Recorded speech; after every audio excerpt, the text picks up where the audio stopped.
Fala pessoal, tudo bem com vocês? Agora tudo é Libertadores. Você vai conferir nesse vídeo os inscritos para a competição continental e tem novidades. Breno Bidon vai ser titular? Ele já está integrado ao grupo que está na Venezuela. E outra, qual o caminho do Corinthians até a fase de grupos? Chega mais, eu sou o Chico Garcia, inscreva-se no canal e vamos juntos.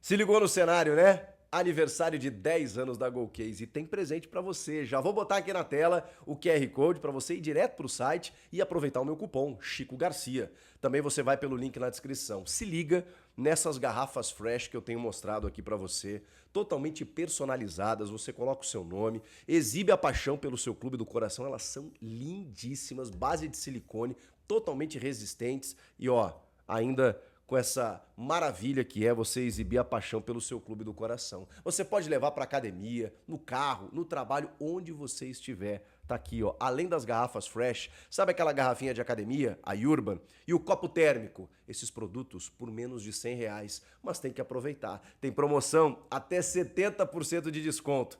Meu cupom Chico Garcia, QR Code na tela e o link na descrição. Aniversário de 10 anos da Golcase, hein? Golcase, somos movidos por torcer. A delegação do Corinthians já está em solo venezuelano, onde encara nesta quarta-feira em Caracas, Universidade Central. Segunda fase, a chamada segunda fase da Libertadores, teve uma anterior, o Corinthians entra na segunda, depois tem uma terceira, também fase de mata-mata, para só depois fase de grupos. Universidade Central, inicialmente agora, jogo de ida na Venezuela, 26, semana que vem, a decisão na Neoquímica Arena. Depois disso, o Corinthians já sabe que pega o vencedor, já sabe que pega um equatoriano. O vencedor de Barcelona de Guayaquil, um adversário até tradicional aí dos brasileiros nos últimos anos na Libertadores. E El Nacional, também do Equador. Os dois vão se enfrentar nessa mesma fase de pré-Libertadores ou de segunda fase da Libertadores e o vencedor vai pegar Corinthians ou Universidade Central da Venezuela. A gente imagina que o Corinthians. Então o Corinthians passando pelo time venezuelano, pega o equatoriano depois no mesmo molde. Mata-mata, joga fora, decide em casa e depois entra na fase de grupos da competição.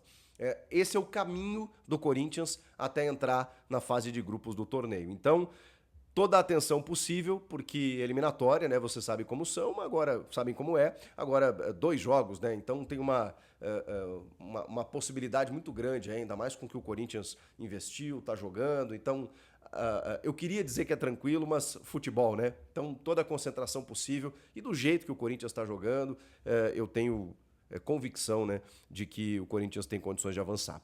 Vamos lá. O Corinthians também divulgou a lista de inscritos para a Libertadores. 45 nomes com algumas novidades, podendo adicionar 5 nomes na fase de grupos. Então, tem algumas especulações, como por exemplo do Fabrício Angileri, aí que o Corinthians está contratando, que ainda não está na lista, evidentemente, né? Não foi anunciado, não foi registrado. Então, é um nome que pode entrar, figurar, mas só na fase de grupos. Então, as 2 fases eliminatórias, sem o novo lateral esquerdo ou sem qualquer outro jogador que o Corinthians contratar até o dia 28, que é quando fecha a janela de transferências aqui de entrada para o Brasil, que é quando os clubes podem contratar. Então, tem aí 10 dias, 10 dias, exatamente, para que o Corinthians possa fechar o seu grupo, pelo menos para esse primeiro semestre, e aí sim poder adicionar mais 5 nomes lá na fase de grupos. Por enquanto, a gente já teve algumas novidades aí. Vamos lá. Os goleiros, nenhuma por enquanto, né? O Hugo Souza e o Donelli, junto do Felipe Longo, que está voltando da seleção, o Cadu e o Cauê. Laterais, Mateuzinho, Diego Palácios, olha aí o Diego Palácios inscrito, né? Apareceu, pelo menos na inscrição. Matheus Bidu, Léo Maná, o Hugo, João Vitor Jacaré, que vem sendo utilizado, e o Denner, que seria bacana ver cada vez mais esse moleque da base aí do Sub-17, que jogou a copinha, inclusive. Zagueiros, Félix Torres, André Ramalho, Gustavo Henrique, Kaká, João Pedro Choca, todos titulares, né, digamos assim. E aí tem o Renato, Fernando Vera e o Guilherme Gama.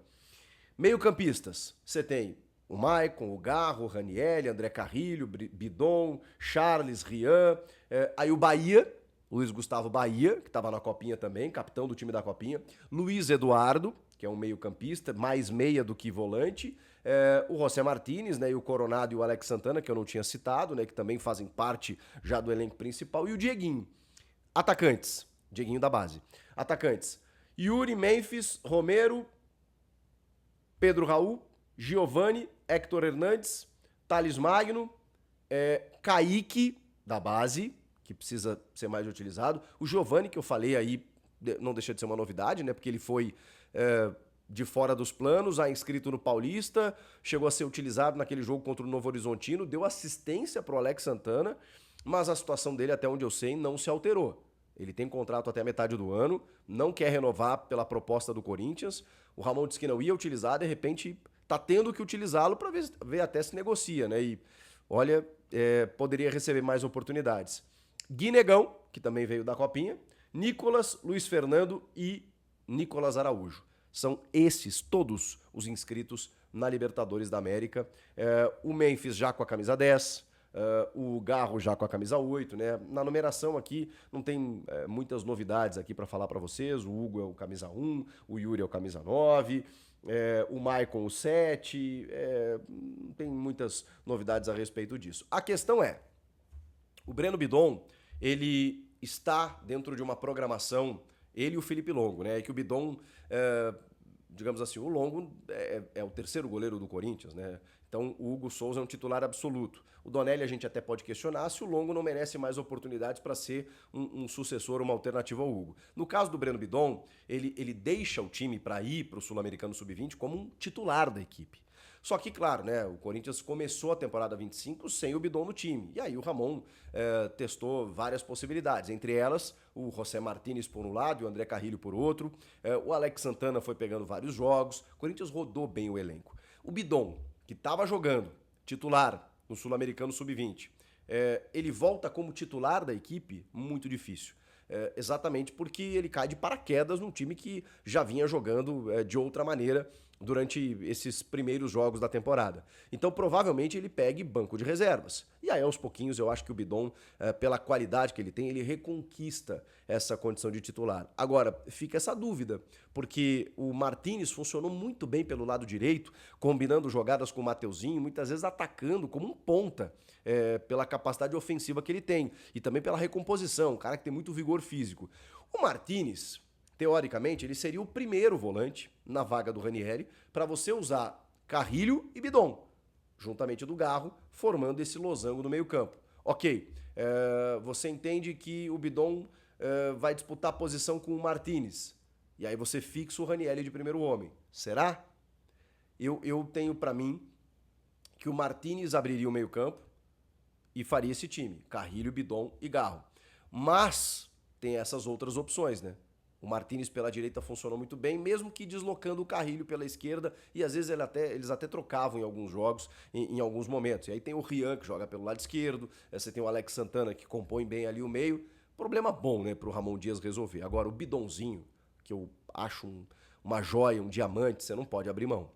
Eu entendo até no primeiro jogo decisivo, o moleque tá lá disputando um torneio com a seleção, vai ficar na Venezuela, que na cidade onde eles estavam, né, Puerto de la Cruz, se eu não me engano, 300 quilômetros de Caracas, então tá sendo feito ali todo o trajeto para ele se apresentar junto da delegação. Tem uma atividade ainda nessa terça-feira, véspera do jogo da quarta, o Corinthians já está na Venezuela, né, e aí o Bidon e o Felipe Longo vão se encontrar com a delegação, tudo isso foi planejado para que eles não precisassem retornar ao Brasil e voltar para a Venezuela para a disputa desse jogo. Já ficam por lá, já são utilizados e, cara, o Bidon eu gostaria pelo menos de vê-lo no segundo tempo, alguns minutos, né, pelo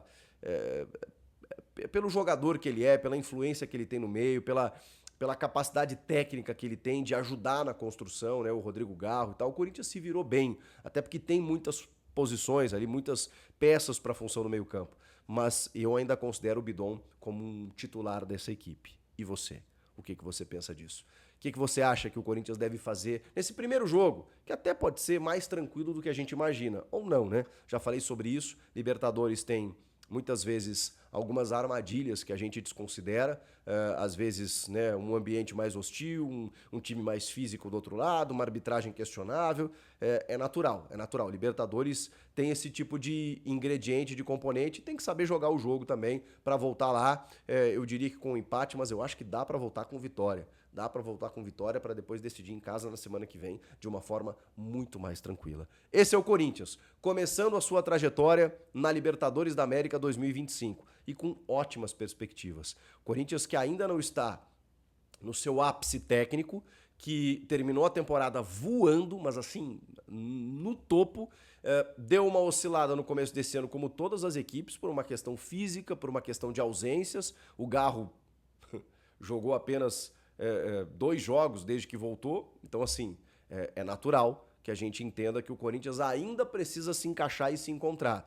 E aí depois de chegar numa fase de grupos e começar a encorpar e contratar reforços pontuais, aí eu acho que a gente pode imaginar o Corinthians postulando algo maior. Se é uma Libertadores, eu não sei. É uma competição muito longa, traiçoeira e muito específica. Você vai entendendo ao longo da trajetória da campanha onde cada time pode chegar. E aí sempre tem aqueles confrontos com brasileiros, quando vai afunilando lá na frente, que a gente tem dificuldade de prever. Mas é a primeira vez em muito tempo que eu vejo um Corinthians forte para disputar os principais títulos.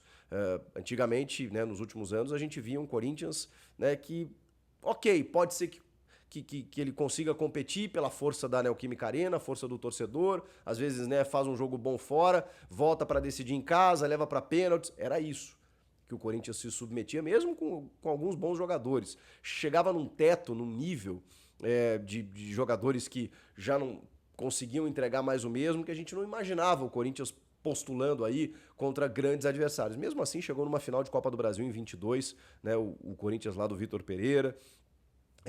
Depois chegou em semifinais, né? Exatamente pela força da torcida e, enfim, porque muitas trocas no comando técnico, muitos jogadores que já não estavam dando mais conta do recado, muitas lesões, um elenco desequilibrado. Dessa vez não. Essa cirurgia que foi feita no ano passado, essa reformulação completa no Corinthians, ela deu muito mais esperanças. O Corinthians hoje tem um goleiro espetacular, fora de série, formidável, que é o Hugo Souza. O Corinthians tem um meio pra frente que é primoroso. Tem algumas questões mais sensíveis, tipo as laterais, tipo a defesa que ainda não tá bem afirmada, mas do meio pra frente o Corinthians é sublime e tem um goleiro fora de série. Então, essas peças, elas melhoraram o Corinthians em relação aos últimos anos e muito. E é por isso que eu falo que é a primeira vez em muito tempo que eu vejo um Corinthians podendo disputar os principais títulos. Vai depender da campanha, vai depender da sequência. Então a gente precisa entender se vai para a Libertadores, se vai para uma Copa do Brasil, se pode chegar forte no Brasileiro. Nesse momento da temporada, é muito cedo ainda, é um Corinthians que se apresenta, a ponto que na primeira competição que está disputando, que é o Paulista, já sobrou. Já sobrou pelo menos na primeira fase, né? Agora vem a fase de mata-mata. E na Libertadores está começando a sua trajetória e com ótimas perspectivas. Pelo menos é o que eu penso. E você? Comenta aqui, inscreva-se no canal e eu volto na próxima. Tchau!